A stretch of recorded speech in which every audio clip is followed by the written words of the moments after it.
Welcome to the Explainer. You know, getting a mortgage can feel like trying to walk through a minefield. So today, we're actually going to flip a professional ethics module on its head and turn it into your personal shield, a guide to help you spot the red flags and protect yourself in the wild world of home loans. This is really the fundamental question you have to ask yourself.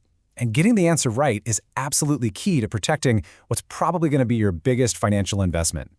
By the end of this, you'll know exactly what to look for. So here's our game plan. We've broken this down into 5 critical stages of the loan process, from that very first conversation all the way to the closing table, where you really need to keep your eyes open. First up, let's talk about motivations. It's so important to recognize when that piece of seemingly helpful advice might actually be designed to pad the lender's bottom line, maybe more than it helps your long-term financial health. Okay, here is a crucial point you need to know. Thanks to something called the Loan Originator Compensation Rule, it is totally illegal for a loan officer's pay to be tied to the terms of your loan, like your interest rate. So if you ever feel like you're being pushed really hard toward one specific loan, that is a huge red flag. And here's what that can sound like in the real world. Now look, an adjustable rate mortgage might be a good fit for some people, for sure. But if an officer is pushing it without clearly explaining the worst-case scenario, how high your payments could skyrocket, they might just be steering you for their own benefit. This right here illustrates another major conflict.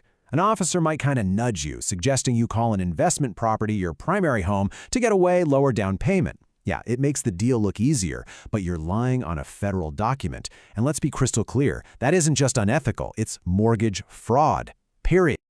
Okay, let's move on to the money itself. It's time to see how this all plays out on paper, because understanding the numbers on your official documents, that's totally non-negotiable. This number, 0%, represents a really important protection for you. There are certain key fees on your loan. They're called zero-tolerance fees, and they are legally not allowed to increase, not even by a penny, between your first loan estimate and your final closing disclosure. Things like the bank's origination charges, they absolutely cannot change. Okay, this one is serious. The money you pay into escrow for your future taxes and insurance, that is legally protected. It's supposed to be sealed off. If a settlement agent or a title company uses those funds for anything else, even just to float another closing for a day, they are committing a felony. All right, so we've talked about the subtle stuff, the little nudges. Now we're getting into the not-so-subtle, outright deception. This is where simple omissions and pressure tactics can cross the line into serious criminal territory for everyone involved. Whoa, if you ever, and I mean ever, overhear a loan officer saying anything remotely like this to an appraiser, you are witnessing a massive red flag. It is completely illegal to pressure an appraiser to hit some magic number. And that's because it's not just a bad practice, it has a name. It is explicitly defined as mortgage fraud. The only thing a loan officer can give an appraiser is solid, factual data, like other recent home sales, for them to consider. That's it. And it's so important to remember that honesty is a two-way street here. You have a responsibility to tell the truth too. Not mentioning that you just bought a new car, which can totally wreck your debt ratios, or pretending that gift money for your down payment doesn't have to be repaid, that can kill your loan at the last minute, and yeah, it could even be considered fraud on your part. Okay, now that we've covered the dangers, let's talk about your defenses. You have legal rights, you have protections, especially when it comes to your super sensitive personal data. So why is this so important? Well, your non-public personal information, or NPI, is basically the key to your entire financial life. An ethical pro will never, ever ask you to just text a picture of your social security card or send unencrypted bank statements over email. A data breach there can lead right to identity theft. And these are just a few of your shields. No one can pull your credit report just to see if you might qualify.